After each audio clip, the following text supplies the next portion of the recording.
மனிதர்களே வணக்கம். ஒரு விமானம் ஒரு ஊர்லேருந்து டேக் ஆஃப் பண்ணுது. விமானம்னா ஏரோப்ளேன். ஸோ ஒரு நாட்டிலேருந்து டேக் ஆஃப் பண்ணுது. டேக் ஆஃப் பண்ணி ஒரு 10 மணி நேரம் ஒரு பிரச்சனை இல்லை, எல்லாம் நல்லபடியாக போய்கிட்டு இருந்தது. ஆனால் என்னன்னா 10 மணி நேரத்துக்கு பிற்பாடு, அதாவது after 10 hours of its journey, அந்த கப்பையில் வந்து அந்த டைம் வந்து மீல்ஸ் சர்வ் பண்ணிக்கிட்டு இருக்கிற நேரம். அது மீல்ஸ்னால் அந்த கப்பையில் போனால் நம்மளுக்கு தெரியும்ல, நேரத்துக்கு நேரம் சாப்பாடு கொடுப்பாங்க. அதுவும் இன்டர்நேஷ்னல் ஃப்ளைட்டில் வந்து இது இன்னும் அந்த டைம் பொறுத்து இருக்குது எவ்வளோ நேரம் ஜேர்னின்னு. ஸோ இந்த கப்பை வந்து ஒரு லாங் ஜேர்னி, அண்ட் இந்த லாங் ஹவர்ஸ் ஜேர்னியில் வந்து ஒரு 10 மணி நேரம் கடந்துருச்சு. அது ஒரு பிரச்சனையும் இல்லை. 10 மணி நேரத்துக்கு பிற்பாடு அவன் கரெக்டாக இந்த சாப்பாடு சர்வ் பண்ணிக்கிட்டு இருக்கிற நேரத்தில் ஒரு பூகம்பம் மாதிரி ஒரு விஷயம் நடக்குது. அண்ட் என்ன பூகம்பம் தரையில் தானே நடக்கும், எப்படி ஆகாயத்தில் நடக்குது பூகம்பம், அதுவும் ஏரோப்ளேன் உள்ளுக்கு எப்படி பூகம்பம் நடக்குது அப்படின்ற ஒரு கேள்வி உங்ககிட்ட இருந்துச்சுன்னா, இன்னைக்குள்ள பதிவு, இப்போ நம்ம பேச போகிற ஒரு டாபிக், இப்போ இந்த மோமெண்ட் நான் உங்ககிட்ட இந்த வீடியோ செஞ்சுக்கிட்டு இருக்கிறப்போ ரொம்ப வைரலாக ஆகிக்கிட்டு இருக்கிற, ரியல் டைமில் வைரலாக ஆகிக்கிட்டு இருக்கிற ஒரு நியூஸ் இது. பல ஊடகங்கள், பல மீடியா அண்ட் நியூஸ் பேப்பரில் இப்போ இதை பற்றி பேசிக்கிட்டு இருக்காங்க. உங்களுக்கு இன்னும் தெரியாட்டினா இந்த விஷயம் என்னன்னு இந்த வீடியோ பார்த்து ஓரளவு தெரிஞ்சுக்கங்க. ஏன்னா இன்னும் நிறைய விஷயங்கள், இன்ஃபர்மேஷன் வந்துக்கிட்டு இருக்குது, ரிப்போர்ட் நியூஸில் வந்துக்கிட்டு இருக்குது. அண்ட் நான் சொல்கிறப்போ, இந்த வீடியோ அப்லோட் பண்ணுறப்போ ஆல்ரெடி நிறைய விஷயங்கள் வந்து அப்டேட்டடாக இருக்கும். அண்ட் அப்டேட் பண்ணுற விஷயங்கள் வந்து நான் உங்களுக்கு வரக்கூடிய வீடியோவில் வந்து உங்களுக்கு நான் இதுக்கான அப்டேட் வந்து நான் சொல்லிக்கிட்டு இருப்பேன். And welcome to my YouTube channel. Subscribe பண்ண மறந்துடாதீங்க. அண்ட் பிடிச்சிருந்தா இது உங்கள் ஃப்ரெண்ட்ஸ்க்கு அனுப்புங்க. அண்ட் இன்னைக்குள்ள டாபிக் உள்ளார நம்ம போவோம். Let's get into the topic.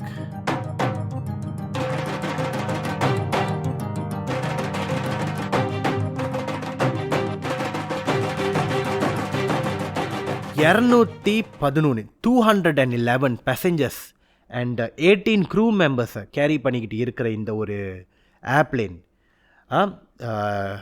சும்மா ஒரு சின்ன ஒரு நாட்டிலேருந்து ஒரு டொமெஸ்டிக் ட்ராவல்லாம் கிடையாதுங்க. ஒரு பெரிய ஒரு இன்டர்நேஷ்னல் ஏர்போர்ட்லேருந்து இது டேக் ஆஃப் ஆகுது. பெரிய இன்டர்நேஷ்னல் ஏர்போர்ட்னால் லண்டனோட முக்கியமான ஒரு ஏர்போர்ட், லண்டன்ஸ் ஹீத்ரோ ஏர்போர்ட் அப்படின்னு சொல்லப்படுற ஒரு முக்கியமான லண்டன் ஏர்போர்ட்டில் இந்த கப்பை டேக் ஆஃப் ஆகுது. டேக் ஆஃப் பண்ணுற கப்பு இன்னும் ஒரு சின்ன கப்பை கிடையாது, ஒரு பெரிய போயிங், ரைட். இந்த பெரிய போயிங் டைப் ஆஃப் ஃப்ளைட் இது. அண்ட் இது வந்து யாருக்கு சொந்தம் அப்படின்னு கேட்டிங்கன்னா, சிங்கப்பூர் ஏர்லைனுக்கு சொந்தம். அதாவது உலகத்தில் இருக்கிற ஒன் ஆஃப் த மோஸ்ட் அட்வான்ஸான சிங்கப்பூர் ஏர்லைன்ஸோட போயிங் கப்பை தான் இந்த கப்பை. ஸோ லண்டன்லேருந்து டேக் ஆஃப் பண்ணி நேராக சிங்கப்பூருக்கு லேண்ட் ஆக வேண்டிய இந்த ஒரு ஜேர்னி, இங்கே நடக்கிற ஒரு விபத்து தான் இது. ஸோ 10:30 PM லோக்கல் டைம், அதாவது லண்டனோட டைம் பிரகாரம் 10:30 PM டேக் ஆஃப் ஆகிற இந்த கப்பை ஒரு 3:45 PM லோக்கல் டைம் வந்து எங்கன்னா பேங்காக்கோட லோக்கல் டைமில் வந்து பேங்காக்கில் போயிட்டு எமர்ஜென்சி லேண்டிங் வந்து பண்ணுது பேங்காக் ஏர்போர்ட்டில். ஸோ இந்த கப்பை வந்து சங்கி ஏர்போர்ட்டில் போய் லேண்ட் ஆக வேண்டியது. ஆனால் இருந்தாலும் என்ன ஆகுதுன்னா 3:45 PM பேங்காக் டைம் பிரகாரம் 3:45 PM வந்து இந்த கப்பை பேங்காக்கில் லேண்ட் ஆகுது. லேண்ட் ஆனதுக்கு பிற்பாடு அப்போ தான் நம்மளுக்கு தெரிய வருது, இங்கே நடந்த எந்த ஒரு எக்ஸ்ட்ரீமுக்கு ஒரு பூகம்பம் நடந்துருச்சு அப்படின்னு கப்பைக்குள்ளார. அது என்னன்னா, இந்த கப்பை டேக் ஆஃப் பண்ணி 10 மணி நேரத்துக்கு பிற்பாடு, ரைட், எல்லாம் நீங்கள் இமேஜின் பண்ணி பாருங்களேன். சாப்பாடு சர்வ் பண்ண வராங்க, மீல் டைம், ரைட். மீல் டைம்னால் கண்டிப்பாக காஃபி, இந்தமாரி ஹாட் பெவரேஜஸ் கண்டிப்பாக இருக்கும். அப்புறம் அதே சமயம் சாப்பாடு வந்து நார்மலாக நீங்கள் ஏர்ப்ளேனில் போனீங்கன்னா அது உங்களுக்கு சூடு கட்டி தான் கொடுப்பாங்க, ஆல்ரெடி அவங்க வச்சுருப்பாங்க. கொடுக்கறதுக்கு முன்னாடி அது ஹீட் அப் பண்ணுவாங்க சாப்பாடை. ஸோ சாப்பாடு கண்டிப்பாக சூடாக இருக்கும், கொடுக்குற ட்ரிங்க்ஸ் வார்மாக இருக்கும். இந்தமாரி ஒரு சுச்சுவேஷனில் திடீர்னு கப்பைக்குள்ளார ஒரு டர்புலன்ஸ் நடக்குது, லூஸ் கண்ட்ரோல் ஆகுது.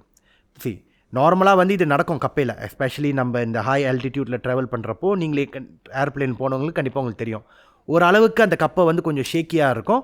அண்ட் அதுக்கப்புறம் அது கண்ட்ரோலுக்கு வந்துடும். ஆனால் இந்த வேட்டு என்ன ஆகுதுன்னா லூஸ் கண்ட்ரோல் ஆகுது. இதோட காரணம் வந்து இப்போ வரைக்கும் நம்மளுக்கு எக்ஸாக்ட் ரீசனிங் வந்து நம்மளுக்கு இன்னும் தெரியல, இன்னும் ரிப்போர்ட் வரல. பட் இப்போ கிடச்சிருக்கிற வரைக்கும் என்னன்னா அந்த கிளைமேட்னால அப்படின்றது. சரி, ஓகே.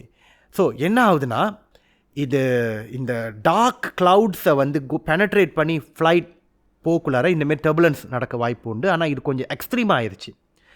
ஸோ இந்த சீட் பெல்ட்டோட லைட்டை வந்து ஆன் பண்ணிட்டாங்க, கப்பையில் சீட் பெல்ட் போட சொல்லிட்டாங்க. அண்ட் சில பேர் ஆல்ரெடி போட்டாங்க, இன்னும் சில பேருக்கு இன்னும் டைம், அப்போ தான் சாப்பிட்டுட்டு இருக்காங்க எல்லாமே.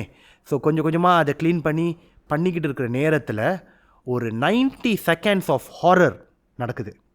90 வினாடிகள், 90 செகண்ட்ஸ். என்ன ஆகுதுன்னா, இந்த ஒரு 90 செகண்ட்ஸ் தான், ஆனால் இந்த 90 செகண்ட்ஸில் ஒரு உயிர் போகுது.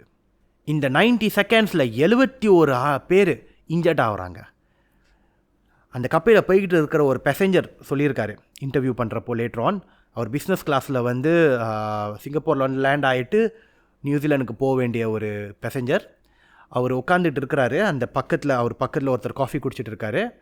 அண்ட் இந்த 90 செகண்டில் அவர் கையில் வச்சுருந்த அந்த காஃபி அவர் மேலே ஊற்றி கப்பை ஒரு 360 டிகிரிஸ் அவங்க டேர்ன் பண்ணி இங்கே பிளேட்ஸ் எல்லாம் அங்கங்கேயும் பறக்க, it hits the ceilings. And சில பேர் அந்த பெல்ட் போடாதவங்க இந்த சீட்லேருந்து அந்த சீட்டில் போய் உழுவ, சில பேரோட மூஞ்சி போயிட்டு அந்த சேரோட அந்த எட்ஜில் போய் ரத்தம் தெறிக்க, இந்தமாரி காட்சிகள் வந்து வெறும் ஒரு 90 செகண்ட்குள்ளார நடந்து முடிஞ்சிருச்சு. ஆனால் இந்த 90 செகண்ட் இமேஜின் பண்ணி பாருங்கள், எவ்வளோ ஒரு தாக்கத்தை வந்து உண்டாக்கியிருக்கோம் அந்த அத்தனை பேசஞ்சருக்கு. ஸோ இந்த இன்சிடெண்ட் வந்து சிங்கப்பூர் ஏர்லைனோட போயிங் 777-300ER அப்படின்ற ஒரு போயிங்கில் வந்து இது அந்த டைப் ஆஃப் போயிங் அப்படின்னு சொல்கிறாங்க. அண்ட் இந்த போயிங் வந்து ஒன் ஆஃப் த மோஸ்ட் அட்வான்ஸான ஒரு போயிங் இது, ரைட்? அதுவும் 777-300ஓட சீரீஸில் ERஓட வந்து கொஞ்சம் அட்வான்ஸ். நான் அதுக்கு முன்னாடி நான் ERனா என்னன்னு உங்ககிட்ட எக்ஸ்பிளைன் பண்ணிடுறேன். ERனா எக்ஸ்டெண்டட் ரேஞ்ச் அப்படின்னு அர்த்தம். எக்ஸ்டெண்டட் ரேஞ்ச்னா இந்த நார்மல் போயிங் 777-300 வந்து அதுக்குன்னு ஒரு சர்டன் என்ஜின் கெப்பாசிட்டி இருக்கும், அந்த ஃபியூல் கெப்பாசிட்டி இருக்கும், இவ்வளோ தான் ஃபியூல் ஊற்ற முடியும். அண்ட் அதுக்குன்னு ஒரு சர்டன் ஒரு ஒரு நார்மல் வேரியனோட ஒரு இந்த போயிங்கோட நார்மல் 777-300ஓட கப்பைகள் வந்து இருக்கும். அதோட ஒரு டிஃப்ரெண்ட்டாக இருக்கிற ஒரு வேரியன்ட், அது கொஞ்சம் அட்வான்ஸாக ஆக்கின வேரியன்ட், கொஞ்சம் மாடிஃபை பண்ண வேரியன்ட் தான் வந்து இந்த பின்னாடி ER அப்படின்னு ஆட் பண்ணிக்கக்கூடிய 777-300ER போயிங். ஸோ இந்தமாரி மாடிஃபிகேஷன் பண்ணுற வயசு இந்த ERஓட வேரியன்ட் வந்து இதனால் வந்து ஒரு நார்மல் போயிங் 777-300 எவ்வளோ தூரம் பறக்க முடியுமோ அதோட கொஞ்சம் எக்ஸ்ட்ராவாக மைலேஜ் வந்து இதனால் போக முடியும். ஏன்னா அதோட ஃபியூல் கெப்பாசிட்டியோட அந்த ஸ்பேஸ் வந்து கொஞ்சம் அதிகமாக இருக்கும். அதே சமயம் பேசஞ்சர்ஸ் கூட வந்து லோட் பண்ண முடியும். அண்ட் அவங்களோட லக்கேஜ், இப்போ நம்ம நார்மலாக ஏர்ப்ளேனில் நம்ம லக்கேஜை செக்இன் பண்ணுறப்போ, ரைட், நம்ம அதுக்குன்னு சில ரூல்ஸ் இருக்கும்ல, இத்தனை கிலோகிராம் தான் நீங்கள் எடுத்துகிட்டு போக முடியும், இவ்வளோ தான் வெயிட் நீங்கள் எடுத்துகிட்டு போக முடியும் அப்படின்னு. எஸ், ஸோ ஏன் இது ரொம்ப இம்பார்ட்டன்ட் அப்படின்னா, ஒரு கப்பை வந்து டேக் ஆஃப் பண்ணுறப்போ அதுக்குன்னு ஒரு மேக்ஸிமம் டேக் ஆஃப் வெயிட் அப்படின்னு சொல்லி ஒரு லிமிட் கொடுத்துருப்பாங்க. டேக் ஆஃப் பண்ணுறப்போ அதோட மேக்ஸிமம் வெயிட் வந்து இவ்வளோ தான் இருக்கணும், இதுக்கு தாண்டி போகக்கூடாது அப்படின்னு. ஸோ இந்த கப்பையோட மேக்ஸிமம் டேக் ஆஃப் வெயிட் வந்து கொஞ்சம் அதிகமாக இருக்கும். ஸோ அப்போ நீங்கள் நினச்சி பாருங்கள் எந்த அளவுக்கு அட்வான்ஸ்மெண்ட் உள்ள போயிங் கப்பு இந்த 777-300ERஓட அப்படின்னு. பட் இருந்தாலும் எப்படி இவ்வளோ அட்வான்ஸாக இருக்கிற ஒரு கப்பனால் ஒரு டர்புலன்ஸ், ஏன்னா டர்புலன்ஸ் வந்து நிறையா ஃபேஸ் பண்ணியிருந்திருக்கும். அதுவும் இந்த ஏவியேஷன் ஹிஸ்ட்ரியில் இது வந்து ஒரு ஒரு ஒரு ஒரு ஒரு ஒன்றும் ஒரு ஹேண்டில் பண்ண முடியாத ஒரு சிச்சுவேஷன் கிடையாது. இந்தமாரி அதுவும் சிங்கப்பூர் ஏர்லைன் ஏகப்பட்ட இந்தமாரி சிச்சுவேஷன்ஸை வந்து அது ஃபேஸ் பண்ணியிருந்திருக்கும். பட் இருந்தாலும் எப்படி இது வந்து அவுட் ஆஃப் கண்ட்ரோல் ஆகுனுச்சு அந்த சிச்சுவேஷன், அதுவும் ஒரு 90 செகண்ட்ஸ்க்கு எப்படி அது அவுட் ஆஃப் கண்ட்ரோல் ஆகுனுச்சு. ஸோ இதோட இன்வெஸ்டிகேஷன் எல்லாமே வந்து ஆன்கோவிங்காக இருக்குது. ஸோ இப்போ கப்பை என்ன ஆகுதுன்னா, இந்த போயிங் கப்பை வந்து போயிட்டு தாய்லாண்டில் லேண்ட் ஆகுது. ஸோ தாய்லாண்டில் லேண்ட் ஆகுனதுக்கு பிற்பாடு என்ன ஆகுதுன்னா, அங்கே இருக்கிற அந்த இன்ஜெக்டான அத்தனை பேசஞ்சர்ஸ்லாம் கீழே இறக்கி ட்ரீட்மெண்ட் கொடுக்கப்படுது. அண்ட் ஆல்சோ அந்த இறந்து போன ஒரு நபர், ரைட், அவர் வந்து அவரோட ஹார்ட் கண்டிஷன்னால் அவர் இறந்து போயிட்டார் அப்படின்றாங்க. அந்த இன்ஜரிஸ், ஃபிசிக்கல் இன்ஜரிஸ் ஒன்றும் பெரிய அளவில் அவங்க இல்லை, பட் அவர் ஒரு ஹார்ட் பேஷண்ட். அண்ட் ஆல்சோ அவர் கொஞ்சம் வயதானவர். I think is age about 70 something நினைக்கிறேன், if I'm not mistaken. So அவர் வந்து இந்த ஒரு இன்சிடென்ட்னால அவருக்கு ஹார்ட் ப்ராப்ளம் வந்து இறந்துட்டார் அப்படின்னு சொல்லப்படுது. பட் இருந்தாலும் எதுவும் ஒரு ஃபைனலைஸ் பண்ணல இன்னும். மேபி நான் இந்த வீடியோ அப்லோட் பண்ணுறப்போ ஃபைனலைஸ் பண்ணியிருந்திருக்கலாம். பட் அப்படி இருந்துச்சுன்னா நான் உங்களுக்கு அடுத்த வீடியோவில் அப்டேட் பண்ணுறேன். இவர் வந்து இப்போ பேங்காக்கோட ஹாஸ்பிட்டலில் வந்து ட்ரீட்மெண்ட் கொடுத்துட்ருக்காங்க இவருக்கு. ஸோ கூடிய சீக்கிரம் அதோட பதில் வந்து நம்மளுக்கு கிடைக்கும். அண்ட் அதே சமயம் வந்து இது இறங்குனதுக்கு பிற்பாடு, இந்த இன்சிடென்ட் நடந்ததுக்கு பிற்பாடு சிங்கப்பூர் ஏர்லைனோட சிஇஓ வந்து ஒரு ப்ரெஸ் கான்ஃபரன்ஸ் பண்ணுறாரு. அண்ட் இந்த ப்ரெஸ் கான்ஃபரன்ஸில் வந்து அவர் தெளிவாக இன்ஃபார்ம் பண்ணுறாரு, இந்த இன்சிடெண்ட்டுக்கு வந்து முழு பொறுப்பு வந்து சிங்கப்பூர் ஏர்லைன்ஸ் வந்து எடுத்துக்குது. They accept the full responsibility and they will look into this scenario. And விக்டம்ஸ்க்கு வந்து கரெக்டாக என்னென்ன அவங்களுக்கு ஏடு கொடுக்கணுமோ, என்னென்ன உதவி கொடுக்கணுமோ அதெல்லாம் கரெக்டாக கொடுக்கப்படும். அண்ட் ஆல்சோ அந்த இறந்து போன நபருக்கு ஃபேமிலிக்கு வந்து இன்ஃபார்ம் பண்ணிட்டு அவங்களுக்கு வந்து காண்டலன்ஸ் தெரிவிக்கிறாங்க. ஸோ இந்த சிச்சுவேஷன் கிரைசிஸ் மேனேஜ்மெண்ட் வந்து சிங்கப்பூர் ஏர்லைன் கரெக்டாக பண்ணிட்டாங்க. பட் இருந்தாலும் எப்படி இந்த சம்பவம் நடந்துச்சு, எப்படி லூஸ் கண்ட்ரோலாக ஆகுனுச்சு அப்படின்றத வந்து இன்வெஸ்டிகேஷன் வந்து ஆன்கோவிங்காக இருக்குது. கூடிய சீக்கிரம் அதுக்கான பதில் வந்து நம்மளுக்கு கிடச்சிடும். ஓகே, பட் இப்போ வரைக்கும் இதோட இன்ஃபர்மேஷன் இவ்வளோ தான் நம்மளுக்கு தெரிஞ்சிருக்கு. அண்டு வேறு என்ன, அந்த 71 பேர் இன்ஜர்ட் ஆகிருக்காங்க சொன்னால, அந்த 71 பேர் வந்து மலேசியாவில் உள்ள சில ஆட்கள், யுனைடெட் கிங்டம் யூகேல உள்ள சில ஆட்கள், நியூசிலாண்டில் உள்ள சில ஆட்கள், ஸ்பெயினில் உள்ளது, யுஎஸ் அண்ட் அயர்லாந்து இந்த நாட்டில் உள்ளவங்களாம் இன்ஜர்ட் ஆகிருக்காங்க. அந்த கப்பலில் போனவங்க வந்து எத்தனை ஊரில் உள்ளவங்கன்ற ரிப்போர்ட் வந்து இன்னும் வரலன்னு நினைக்கிறேன். நான் தேடி பார்த்தேன், கிடைக்கல. பட் இன்ஜர்ட் ஆனவங்க வந்து இந்த ஊரில் சார்ந்தவர்கள். ஓகே, ஸோ நான் ஒரு மலேசியன், பார்க்குறவங்களுக்கு கண்டிப்பாக தெரியும். ஸோ என் நாட்டில் உள்ளவங்களுக்கும் நிறைய பேருக்கு அடிபட்டிருக்கு.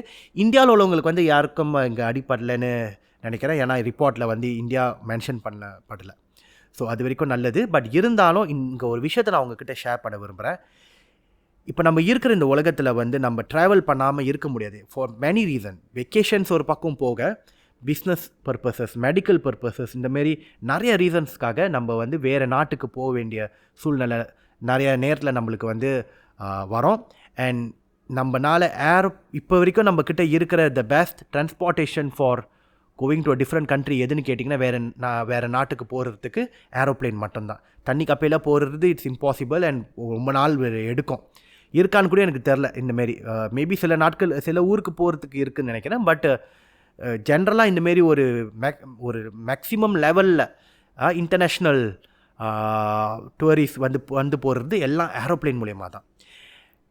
இதை நம்மளால் தவிர்க்க முடியாது. அண்ட் இந்தமாரி சிச்சுவேஷன் வராமல் இருக்கிறதுக்கு கண்டிப்பாக அந்த ஏர்லைன்ஸும் மேக்ஸிமம் முடிஞ்ச அளவுக்கு ஏவியேஷன் அத்தாரிட்டி வந்து நடக்காமல் பார்த்துக்குவாங்க. பட் அதை மீறி சில விஷயங்கள் சில சமயம் இந்தமாரி நடக்கும். இப்போ நடந்த இந்த சம்பவங்கள் மாதிரி, இல்லை MH370 மாதிரி, இல்லை MH17 மாதிரி, இந்தமாரி நிறையா சொல்லிக்கிட்டே போகலாம். இந்த மாதிரியான விஷயங்கள் வந்து நம்மளால் தவிர்க்க முடியாது. அண்ட் இப்படி ஆகிறப்போ சில சமயம் நம்ம உயிர் தப்பிக்கலாம், சில சமயம் இந்தமாரி சேதாரம் ஆகி உயிர் போகிறதுக்கூடிய வாய்ப்பு உண்டு. அதனால் நான் என்ன சொல்ல விரும்புகிறேன்னா, என்றைக்குமே நம்மளை சுற்றி இருக்கிறவங்களும் சந்தோஷமாக வச்சுக்கோங்க. நீங்கள் என்றைக்குமே சந்தோஷமாக இருங்க. ஏதோ ஒரு விஷயத்தை நீங்கள் தேடி போய் உங்களோட சந்தோஷத்தை இழந்துடாதீங்க. ஏன்னா மரணம் எப்போ நம்ம கதவை தட்டோம் என்று நம்மளுக்கு தெரிய போகிறதில்ல. அதனால் சந்தோஷமாக இருங்க, கூட இருக்கிறவங்களும் சந்தோஷமாக வச்சுக்கோங்க. அண்ட் அதோடு நான் இந்த வீடியோவை முடிக்க விரும்புகிறேன். ஃப்யூச்சரில் இதோட அப்டேட்ஸ் இருந்துச்சுன்னா உங்களுக்கு அப்டேட் பண்ணுறேன். Thank you very much. இந்த சேனலை சப்ஸ்கிரைப் பண்ண மறந்துடாதீங்க. அது எனக்கு ஒரு குட்டி சந்தோஷத்தை கொடுக்கும். ரொம்ப நன்றி. என்னோட தமிழில் பிழை இருந்தால் மன்னிச்சுங்க, சரி பண்ணிக்கிறேன். அந்த வீடியோவில் இன்னும் கொஞ்சம் பெட்டராக பண்ணுவேன்ற உறுதி மொழியோட நான் இந்த வீடியோவை ஆட் பண்ணிக்கிறேன். Thank you so much and I love you all.